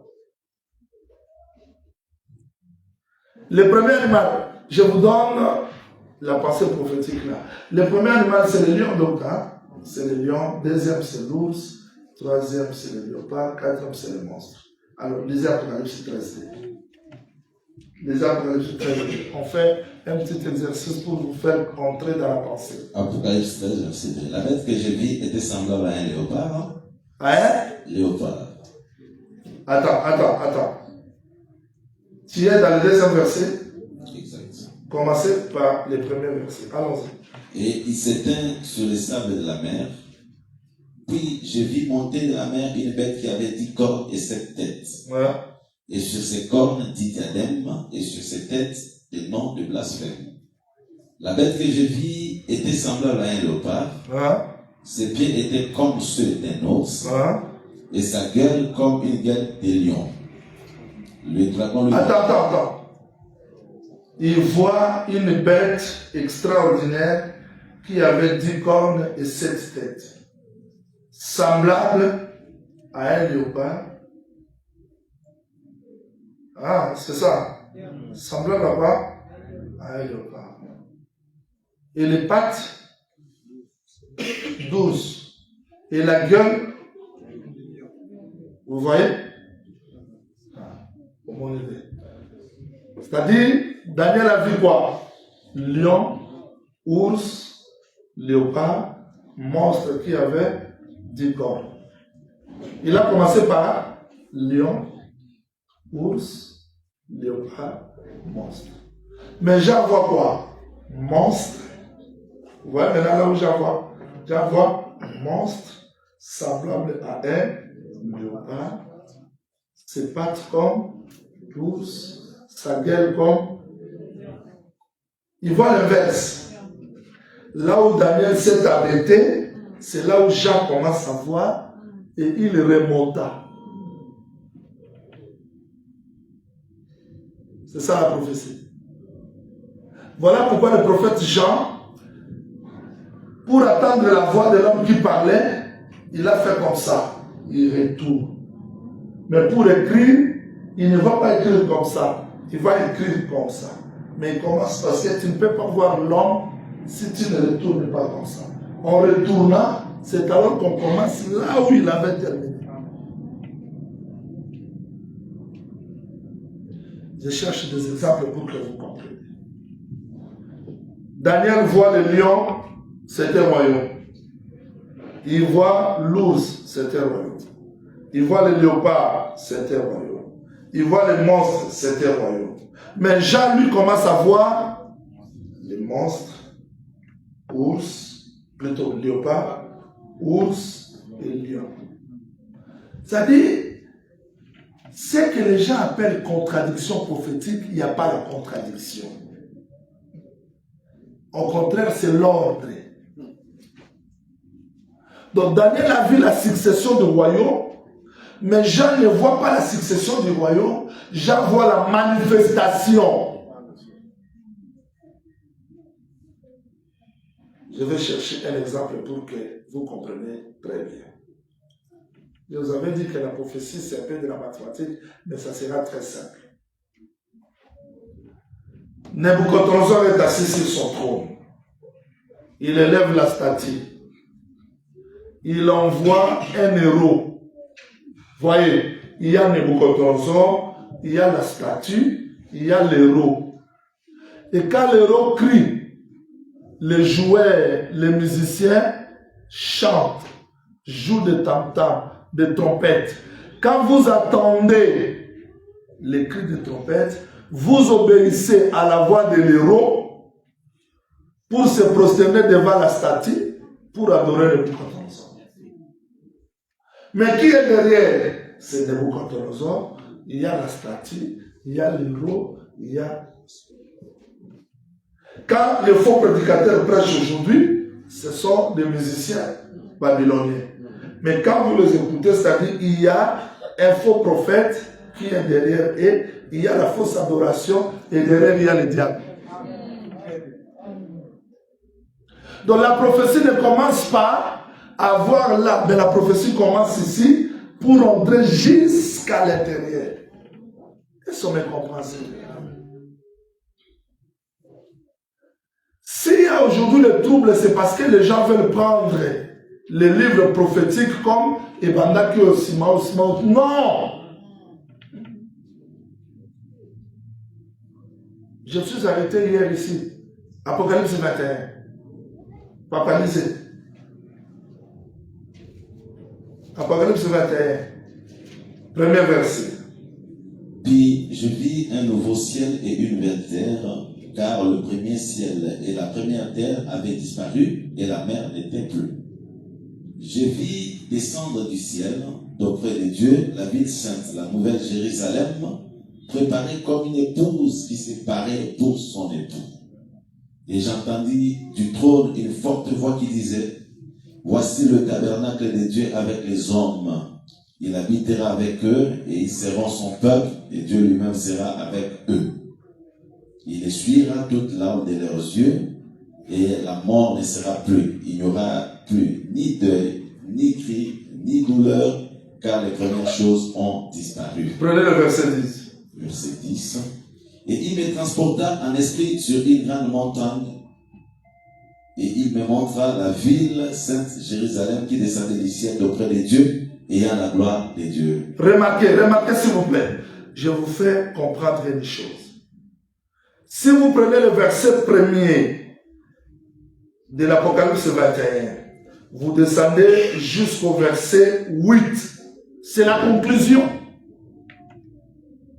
Mais le verset 9, c'est comme si on revient encore. Cela ne veut pas dire que le verset 9 ici suit le verset 3. Non. Apocalypse 21, verset 1er jusqu'au 8e verset, c'est la conclusion. Namoni pour comprendre, là c'est la Bible, mais l'exercice est lié. Donc, à toquer la Daniel. Je vais dire ceci, n'a pas si nous avons version pour battre tout le monde. Ce qui casse un millénium au Salama, on a assez. N'est-ce pas l'église c'est pas ça. Cela ne veut pas dire qu'après ça, ça sera ça. Ça, non. Dieu a parlé comme ça dans la prophétie, mais il faut les rassembler dans l'ordre. Est-ce qu'on me suit? On me comprend? Prenons un petit exemple, s'il vous plaît. Donc, apprenez Daniel. Daniel chapitre 5. Je vous donne un petit exemple pour voir comment est-ce qu'on met les choses dans l'ordre. Daniel chapitre 5. Prenez le verset 30 jusqu'au 31e verset. Daniel 5, 30, 31e verset. Cette même nuit, Belchastar, roi des Chaldéens, fut tué. Et Darius le Mède s'empara du royaume, étant âgé de 62 ans. C'est-à-dire que le royaume babylonien prend fin où? Dans Daniel 5. Non, mais c'est un nouvel exemple. Daniel 5, c'est la fin du royaume babylonien. Oh. Daniel chapitre 5, c'est la fin du royaume babylonien. Daniel 7, verset 1er. Lisez ça d'autre. Daniel 7, verset 1er. Daniel 7, verset 1er, il est écrit, la première année de Belchastar, roi de Babylone. David, entre Daniel 7, 1er et Daniel 5, qui vient avant? Vous avez la Bible de Daniel 7, 1, pas Daniel 5, ni les animaux. Daniel 7, pas Daniel 5, ni les animaux. Daniel 7, c'est dans le royaume babylonien. Daniel 5, c'est dans l'affaire du royaume babylonien. Ce sont ni les animaux. C'est que 7, c'est dans le royaume 5. Est-ce que vous comprenez de leur raison? Ce qu'on dit, le prophète attend de la fin Babylone, c'est parce qu'ils veulent prendre la prophétie comme succession des événements. Alors la prophétie, ce n'est pas la succession des événements, mais Dieu a parlé ça et là. Comme Daniel 7, c'est le royaume babylonien. Daniel 5, c'est la fin du royaume babylonien. Mais pourquoi Daniel a écrit Daniel 5 avant Daniel 7? Donc s'il faut mettre l'ordre, il faut prendre Daniel 7 aux omniscients, Daniel 5 au poussé à Mokuna. Mais qui doit faire ça? On doit écrire par l'enseignement. Maintenant vous avez compris que dans la prophétie Dieu parle de ça et là, mais il faut les rassembler par l'enseignement. Papa, allons-y pour terminer. Allons-y pour terminer. Matthieu chapitre 11, verset 13. Matthieu 11, verset 13. Car tous les prophètes et la loi ont prophétisé jusqu'à Jean. Donc quand nous parlons de la prophétie, que ce soit la loi, dans la loi il y a aussi la prophétie. Tous les prophètes et la loi ont prophétisé jusqu'à Jean.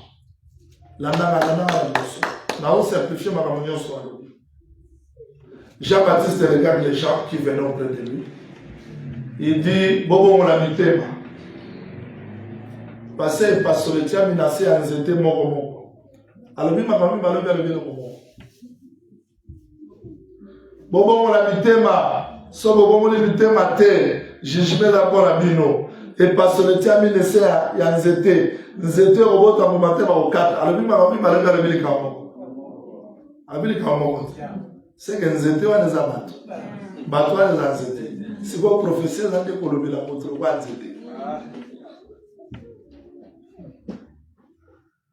C'est-à-dire que quand Dieu parle d'une manière énigmatique, c'est ça la prophétie. Et quand Dieu parle d'une manière claire, c'est ça le langage doctrinal ou apostolique. Voilà pourquoi on dit premièrement les apôtres. C'est-à-dire que dans le tabernacle, avant toute chose, il a fallu que le fondement soit posé. Il y a un autre côté, il y a un petit bateau. Apôtre a un ministère le plus patient pour les ministères. Amen. Comment j'ai lu ça dans la Bible. Les sceaux de mon apostolat ont éclaté au milieu de vous. Amen. Donc, tu as un deuxième Corinthiens plus.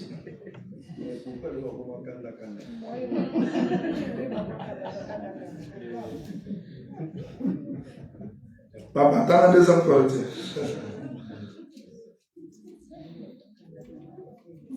Verset 12. Deuxième Corinthiens 12. Les preuves de mon apostolat ont éclaté au milieu de vous par une patience. Donc pour reconnaître que quelqu'un est un apôtre, il faut qu'on voit aussi la patience. Amen. Vous savez pourquoi la patience? Parce que poser le fondement, ça demande la patience. Pour m'appeler non c'est la forme mon côté. Et ça m'appeler mususu et quand on m'a titi belé, m'appeler mususu ça maintenant il faut être patient pour donner la forme parce que le cœur de l'homme c'est ça.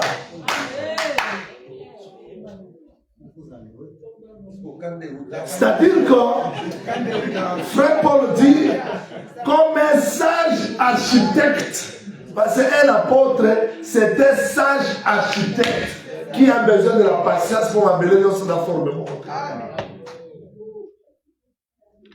Et un prophète, c'était spécialiste dans l'exhortation. Un prophète, ce n'est pas seulement celui qui donne des révélations, mais celui qui a la facilité d'exhorter les cœurs des gens. Ils ont raté mon traité à l'Apocalypse. Parce que Acte 15 dit que, comme l'église d'Antioche avait des problèmes, ils ont envoyé des prophètes. Quand les prophètes sont arrivés, ils les ont exhortés et leur cœur était affermi. Amen. Il peut donner des prophéties, des révélations, mais il faut que le cœur des gens soit consolé. Alors, je vais dire un mot parce qu'il faudrait que je termine là-bas. C'est-à-dire, quand je parle de la prophétie, dans la prophétie, il y a le style énigmatique. Maintenant, dans l'énigme-là, il y a une vie qui est cachée. Bon, on en a très bien. Parce que dans la loi, il y a la prophétie. Dans les psaumes, il y a la prophétie.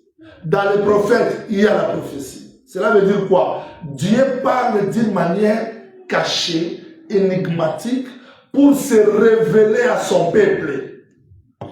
Dans le moment d'une manière très simple. Au moment où bateau va dans la champ de bataille à Bitumba, va clair vérité. Va dans la code. Maintenant, Dieu se sert de prophéties bibliques pour transmettre son message codé à son peuple, que les autres ne peuvent pas comprendre. Voilà pourquoi Jésus-Christ dit, vous le fils du prophète, ça c'est Frère Pierre, le jour de la Pentecôte, vous le fils du prophète, vous connaissez que David avait prophétisé. C'est-à-dire, le langage prophétique, c'est pour que Dieu se révèle à son peuple, non pour compliquer les choses, parce qu'on a aujourd'hui des prophètes, quand ils prophétisent, pour qu'on me croie que je suis prophète, il faut que je complique les histoires, c'est ça les prophètes. Non, c'est pas ça. Que le Seigneur vous bénisse. C'est-à-dire, dans le langage prophétique, Dieu a caché, il a mis des codes que lui-même est capable d'expliquer.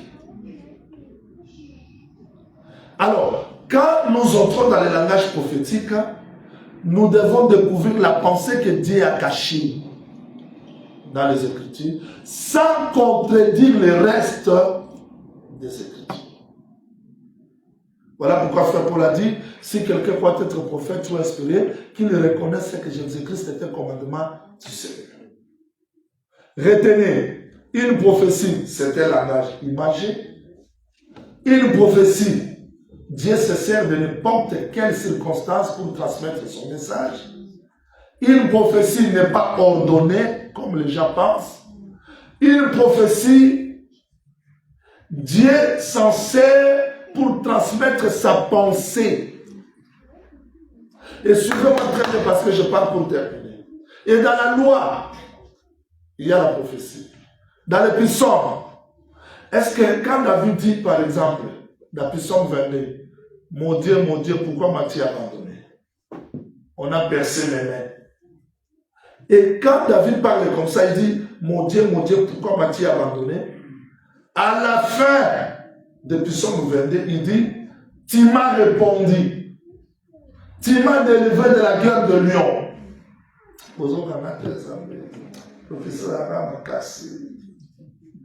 Tu m'as délivré de la gueule de lion. J'annoncerai ton nom à mes frères et au milieu de la grande assemblée. Vous voyez qu'on a Bible n'oublie pas. Parce que David a parlé de la mort, de la résurrection, du ministère de la parole, du règne millénaire. Donc Jésus-Christ à la croix, mon Dieu, pourquoi m'as-tu abandonné? Il s'est identifié à l'homme. Tu ne vas pas m'abandonner dans la guerre du lion, c'est la mort. La mort qui avait englouti les gens. Vous voyez que ce jour de mort retourne dans la terre. Ah, vous voyez, ce jour de mort retourne dans la terre. Et ça, il ne va jamais assez, ce jour de mort. C'est-à-dire, il y a Abraham, Isaac, mais ma péki ça monte. Sauvani na mesa na mukolo kodundate. Mais ce jour de mort a été. Amon Yesu amina dunda. Et pourtant Yesu est grand. Dans ma dunda Yesu, troisième jour Yesu amina mima et mon na batunyo so amela ce jour de mort a tika.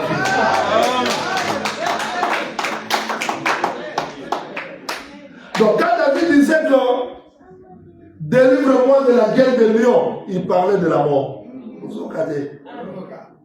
Il sort. Quand il sort, David dit, j'annoncerai ton nom parmi mes frères. Quand Jésus-Christ ressuscite, il dit, allez dire à mes frères. Et au milieu de la grande assemblée, aujourd'hui nous sommes la grande assemblée où David ressuscité annonce la parole. Vous voyez la prophétie de l'agriculteur pour moi. Parce que c'est là où Dieu s'est caché. Et maintenant, à la sortie, il dit, l'Éternel est mon berger. C'est la marche. Parce que celui qui était délivré continue la marche dans l'église. L'Éternel est mon berger, je ne manquerai de rien. Et à la fin, il dit, le bonheur et la grâce, parce que j'habiterai la maison de l'Éternel. Là, c'est l'enlèvement de l'église. Et dans Psaume 24, il dit, qui montera, là, il retourne dans le règne millénaire. C'est-à-dire, en réalité, la prophétie biblique, c'est la démarche de Dieu. C'est là où Dieu s'est caché. Donc quand Dieu dit à Abraham, par exemple, prends ton fils, ton unique, monte pour me le donner, ça c'est la croix. Abraham arrive là-bas dans Genèse 22, Dieu dit, ne le tue pas. Au retour, Rebecca est née, c'est l'église. Genèse 23, Sarah est morte. Va à côté pour que l'autre femme arrive. L'étendard de l'église ne sait pas, il récupère Rebecca. C'est l'enlèvement de l'église. Après Rebecca, Abraham a distribué tous ses biens. C'est le règne millénaire.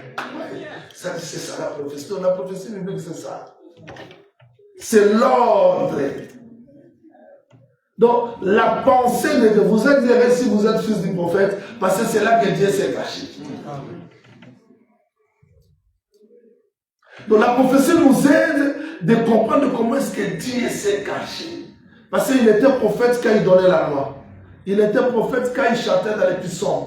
Il était prophète quand il parlait de proverbes. Il était prophète. Et quand Jésus-Christ est venu sur la terre, c'était la démarche prophétique partout où il marchait. Mais s'il vous plaît, aucune prophétie de l'Écriture ne peut être l'objet d'une interprétation particulière.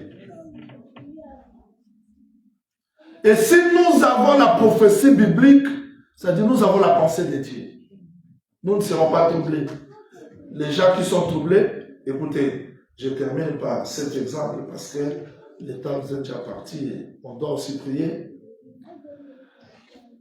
Prophète, comment vous dites que les 10 vierges, les 10 vierges, les 5 vierges sont sages, les 5 vierges sont folles.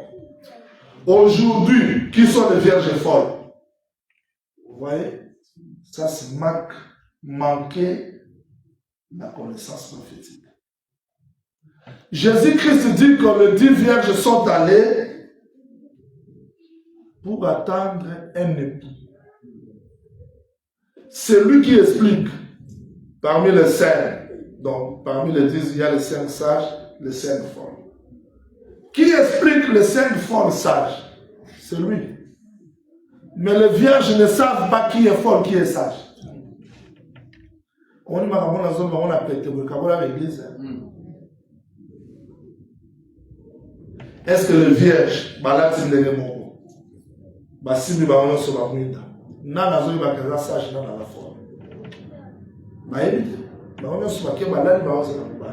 et les gens disent, bon, le fond là c'est Israël. Bon, Israël est l'église, c'est la mobile, c'est la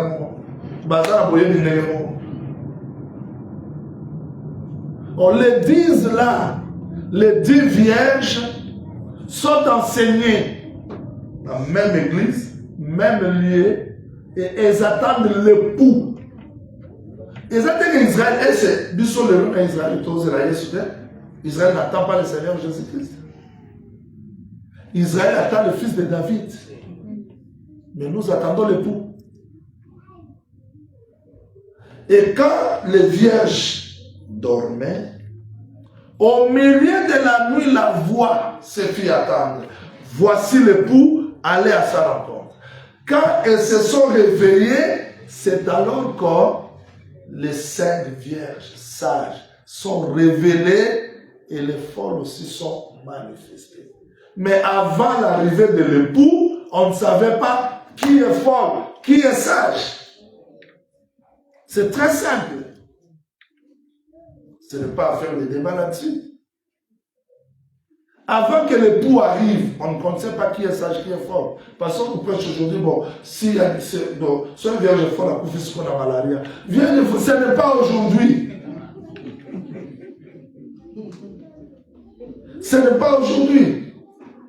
C'est quand l'époux reviendra. D'ailleurs, on nous dit que 5 mois Mazara n'a pas foutu à terre. Pour ma foutre ici la terre. Vous voyez comment est-ce que les gens veulent raisonner sur la prophétie biblique. C'est comme nous n'avons pas de la guerre.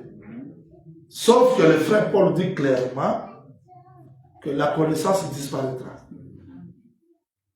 Les dons cesseront. L'amour divers subsistera. Donc l'une qui subsiste à l'arrivée de l'époux, c'est le baptême du Saint-Esprit. Je peux avoir le don du Saint-Esprit, mais je n'ai pas le fruit du Saint-Esprit. Le fruit du Saint-Esprit, c'est la vie de Christ dans l'homme.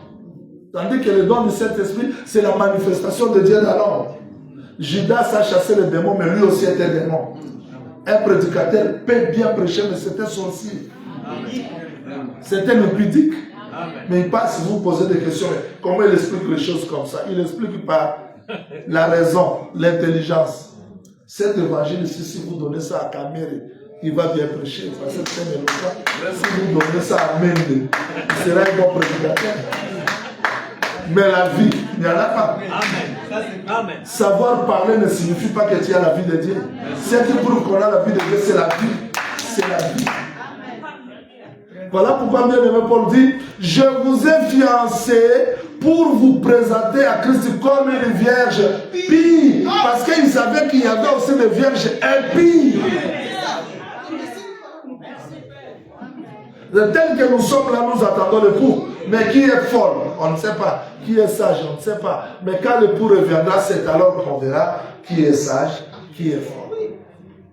Et vierge ne se trouve pas dans l'église des prostituées. Vierge se trouve dans la vraie église. Donc quelqu'un qui a l'enseignement, mais un païen qui peut bien répéter. D'ailleurs, j'ai vu des gens comme ça. Le prophète Jean-Louis Chrétien a déjà expliqué Genèse 0. Genèse 0. Il dit, mais avant Genèse 1, il y a Genèse 0.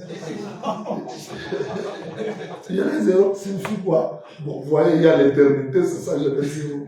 Fumeur de chambre. Donc, puis tu as diable, et tu dis avant la Genèse 0. Je ne plaisante pas. Quelqu'un m'a enseigné Genèse 0. Il dit ça, c'est sur le Mutuluku. Ça, c'est sur le Mutuluku, mais fumeur de chambre. Vierge forme. C'est-à-dire, il a la connaissance, mais pas la vie. C'est-à-dire, la connaissance prophétique nous aide pas seulement à voir la révélation, mais aussi à marcher avec Dieu. À prier dans l'exactitude. Quelqu'un qui a la connaissance prophétique ne va pas jouer de ce monde, parce que tous les événements qui passent ici, ce sont des interpellations pour nous. Parce que la prophétie nous aide à bien savoir prier, à bien savoir aimer mon frère et ma soeur. Voilà pourquoi le bien-aimé Pierre appelle ça la parole prophétique, c'est une lumière. Écoutez-moi, je parlais plus de la connaissance. La prophétie, je n'ai pas terminé parce qu'il a fallu que je situe les choses dans les temps, mais je ne pouvais pas le faire parce que la prophétie, il faut expliquer les prophéties faites avant la déportation, après la déportation, dans la déportation.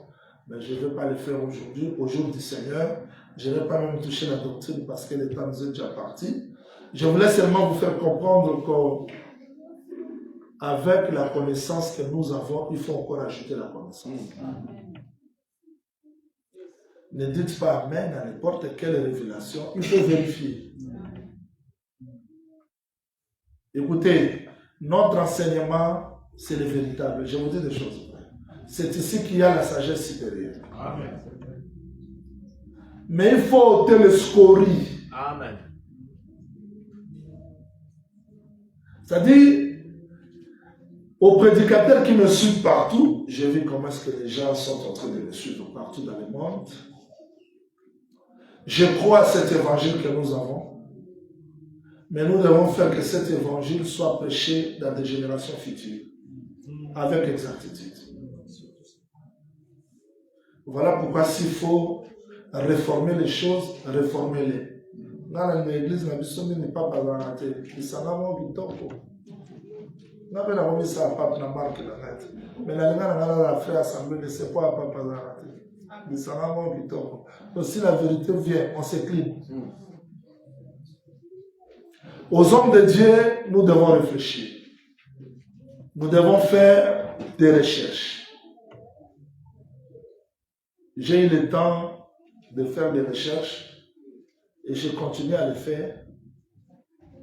Je demande que les gens fassent des recherches. Il ne faut pas seulement condamner théologie.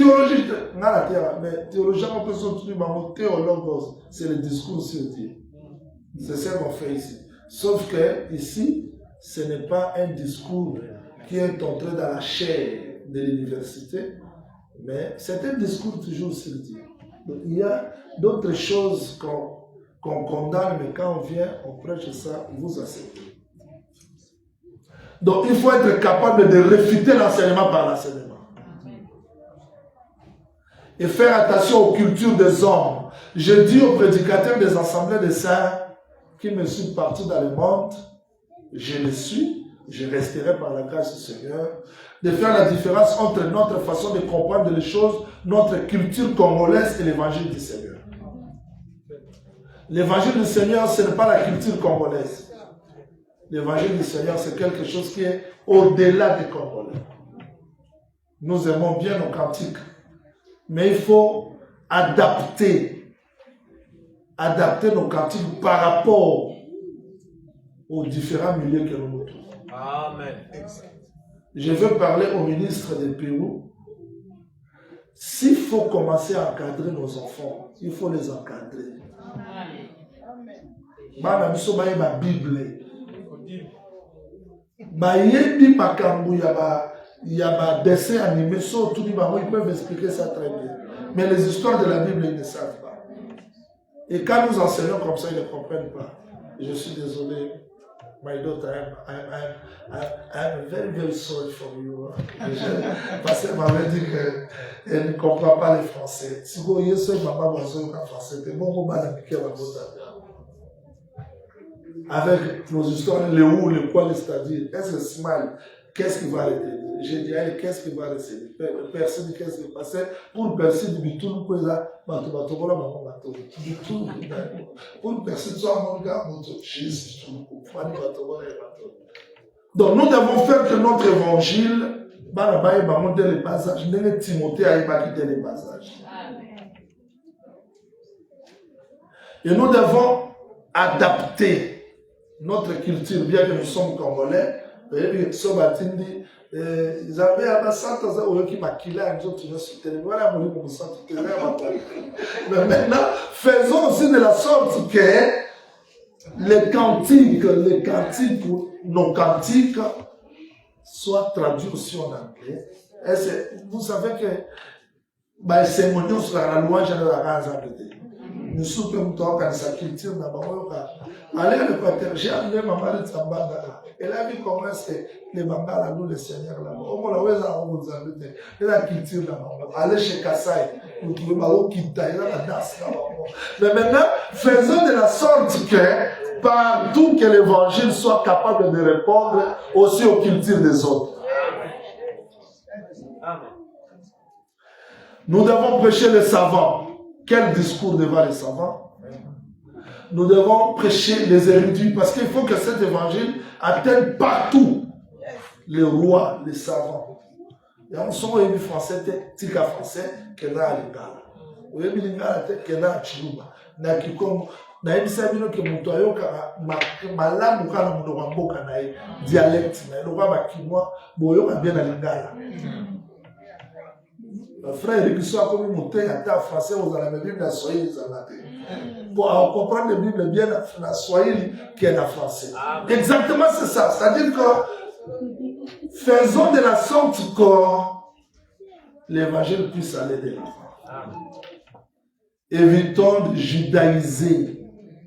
Et si moi je dis quelque chose, Dr. Jason, ou bien apôtre Prince, ou bien évangéliste Robert, évangéliste Dali, peuvent me répéter, mais avant de répéter, qu'ils vérifient aussi les écritures.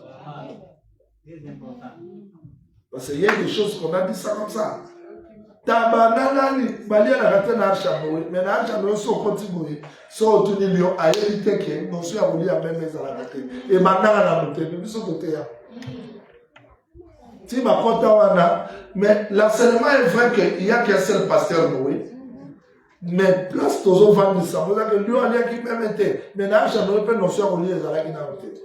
L'un des temps, nous, on a notion reliée. Ce qu'on était à Moutoumou, est-ce que cet homme, il comprend ce qu'il dit? C'est-à-dire, il faut avancer avec la connaissance parce que nous croyons. Vous voyez, nous avons et nous avons l'église de Nord Matomos par Baïza. Tant Bazolo Bakeba, Mindere Bayaka, Nzamba Lokuta. Et là, solo. Nzamba Mindere Bayaka, Nzamba solo. Pour qu'on dise, Mayo Zara, nous avons dit, moi, Bassam Bayaka. Oui, Bamo Bayaka, Biki, Rome, voilà Nzambete. Alors que ma noire Batika was avec Nzambete. Bazaka, Biki, Makoko. Mais Nzamba Bazara, pour l'homme noir, avec une monothéiste avant Mondela. Mais moi j'ai fait cette recherche ça. So que pas Loube, pas Zulu, pas Banane, Nzamba n'a plus réalité. So que on a vidé mon coup. C'est que ma coco na baïba qui a pas Nzamba sous Nzamba Mowana.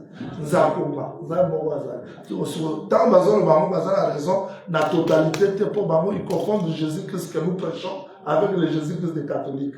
Ce qui est vrai, le Jésus-Christ des catholiques, ce n'est pas le Jésus-Christ de la Bible. Mais il dit oui, comme moi je partageais avec quelqu'un, Bako qu'on a vu sur Baïba Kinzambi, mais Baïba Inenga Mukaete, Babana Okenanzela, il y a centre, Babel Tanzanie. Dans le moment où il centre, voilà, ils ont plus à centre, comme on est Jésus. Il y a un centre, mon quoi, les gens qui m'ont dit pour apporter ça, je ne sais pas exemple. Pour le demander pour exactement ce que Frère Paul dit, que les nations cherchaient Dieu en tâtonnant. Mais Dieu n'était pas loin d'eux. Voilà pourquoi Jésus-Christ est venu pour répondre aux questions que les religions, les ancêtres, les cultures avaient. Donc Jésus-Christ, c'est la réponse à toutes les questions. Donc, il ne faut pas réfuter des choses, mais il faut étudier pour le marin non la bilan sauté. Que le Seigneur vous bénisse. Voilà les titres. Je sais que ce n'est pas terminé. Je n'ai pas terminé la prophétie parce que c'est très vaste. Mais nous allons revenir au jour du Seigneur. Vous voulez qu'on continue la semaine prochaine? Ah, je dois me reposer. Remercions le Seigneur pour le message qu'il nous a donné. Au nom de Jésus-Christ, remercions le Seigneur.